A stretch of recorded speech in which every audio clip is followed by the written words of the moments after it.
Ono što je moja, što sam ja spremao za ovaj uvod, bi zapravo bila percepcija i kritika,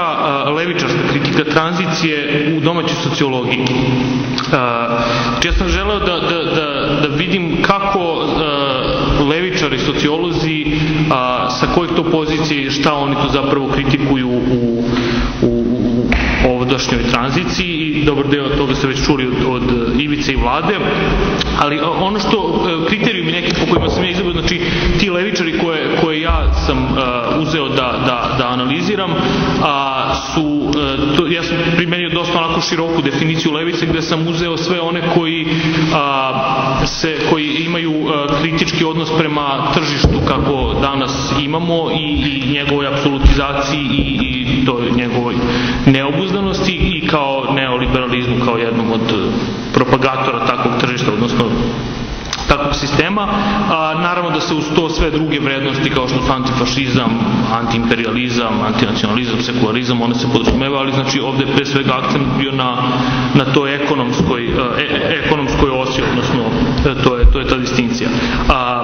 Sociolozi koje sam analizirao su,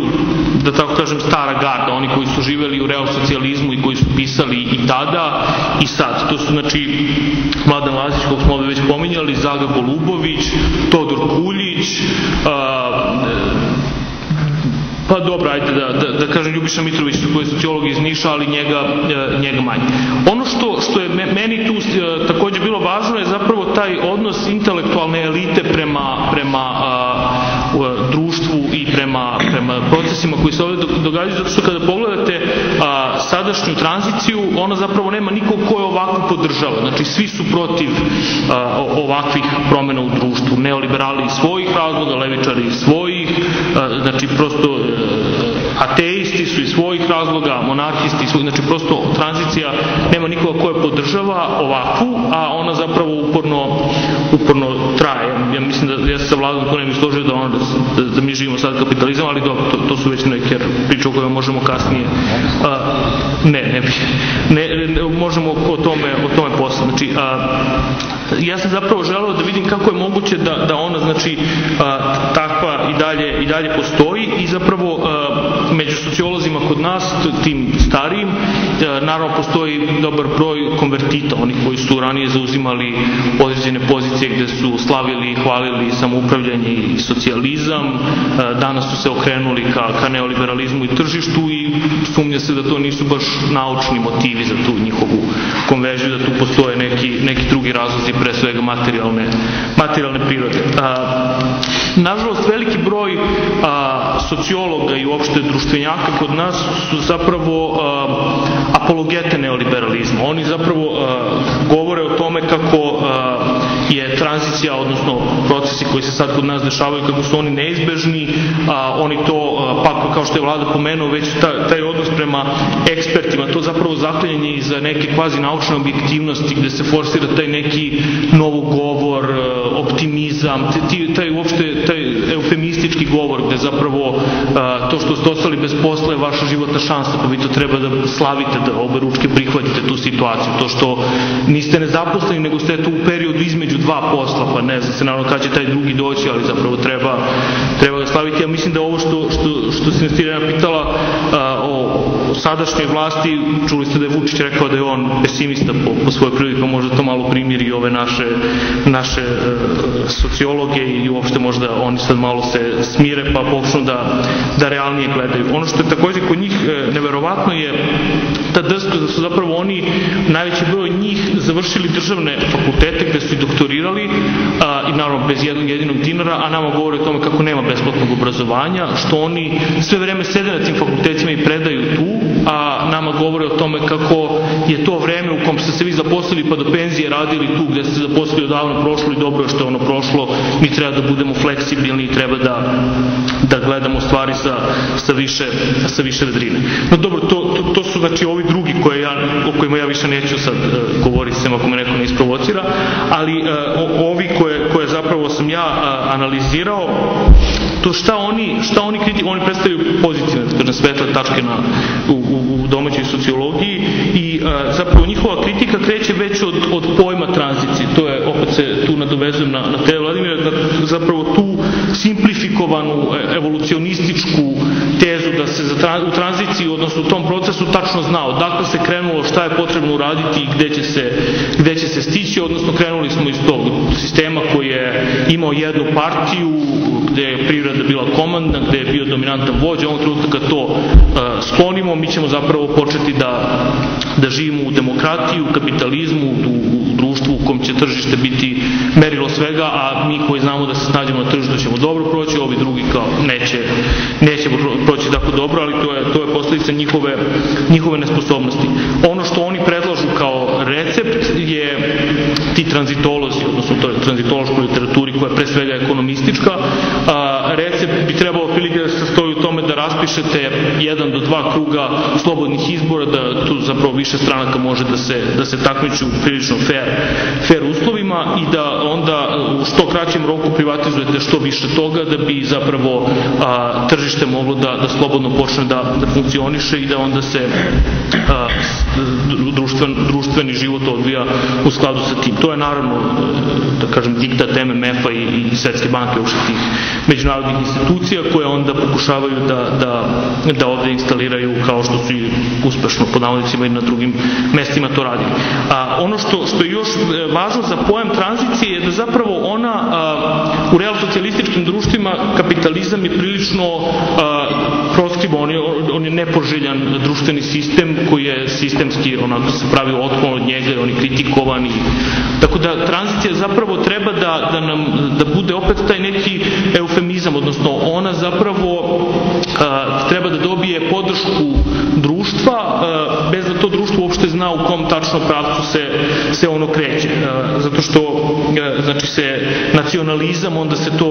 to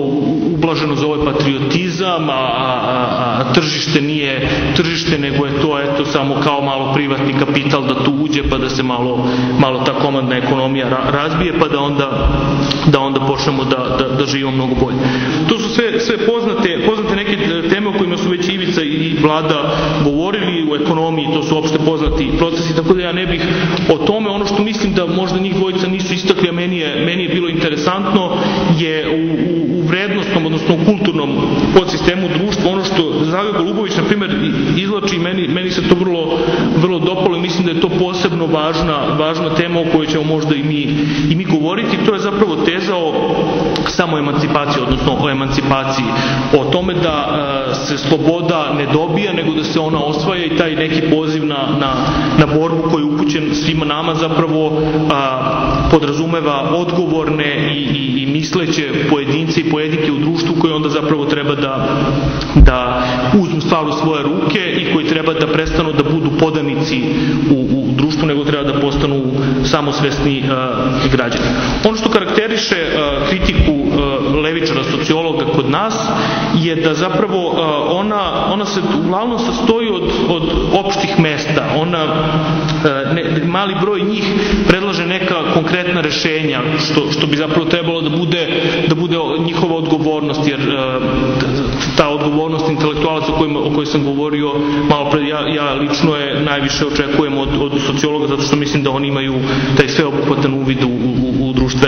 društvene procese. Ono što izostaje je problematizacija ideologije same neoliberalizma, gde se zapravo stvari uzimaju kao po sebi date, gde znači nema uopšte pretresanja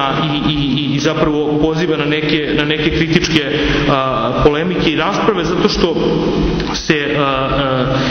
dosta procesa u društvu maskira iza nekih fraza koje samo tako kruže i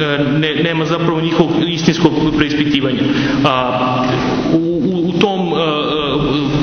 tom procesu preovladava politički korektno govorenje i protiv kog ja imam prilično, ali hoću da kažem kako zapravo mnogi pojmovi koji se onda tu uvode, kao što su ljudska prava, protiv kojih ja naravno nemam ništa, ali hoću da kažem kako se ta rastegljivost pojmova zapravo služi tome da se ta verbalna jednakost i poziv na nju zapravo predstavi kao mi smo super, a zapravo živimo u potpunoj neverbalno, odnosno faktičkoj nejednakosti i naravno potpuno nejednakim šansama da to svoje stanje promenimo na bolje. Ono što takođe karakteriše domaće sociologe, sem Todora Kuljića, je uglavnom socijaldemokratski, bez obzira na to da li se oni sami tako deklarišu otvoreno, kao što na primjer radi Ljubiša Mitrović ili Zaga u nekim svojim tekstovima. Prosto kada pogledate to malo recepata koje oni predlažu i poziva na neku akciju, vi vidite da se oni uglavnom kreću u okvirima socijaldemokratije, manje ili više leve, ali to je zapravo okvir u kom se oni kreću. Kažem već da odgovornost sociologije i sociologa kod nas u društvu zapravo u velikoj meri izostaje njihova svest o tome šta su zapravo pravi problemi u društvu, zato što se oni ponašaju kao da ne žive tu i način na koji oni istraživanja, kad pogledate čime se bave, politička istraživanja su najčešće ankete javnog mnjenja o tome za koju će stranku glasati, koja im je opcija bliže, znači nema istraživanja suštinskih političkih problema iz kojih bi onda kasnije mogli da proizađu predlozi nekih praktičnih politika koje bi mogle da utiču na promene, na popravljanje stanja u društvu. Ono što je takođe važno je da zapravo ta kvantifikacija i taj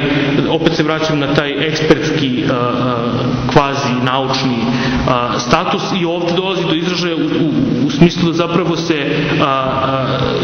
oni kao da se klone, jer taj poziv na neku akciju bi zapravo podrazumevao i njihov izlazak na barikadu, tako kažem, odnosno ako vi pokažete da ste svesni toga šta se u društvu dešava, sledeći korak je da preuzmete neke akcije kako biste to promenili. Opšta moja ocena je da zapravo je taj angažman domaćih sociologa prilično jalov i da on zapravo nije onako ciljno, racionalno usmeren i da zapravo njihova odgovornost tu izostaje.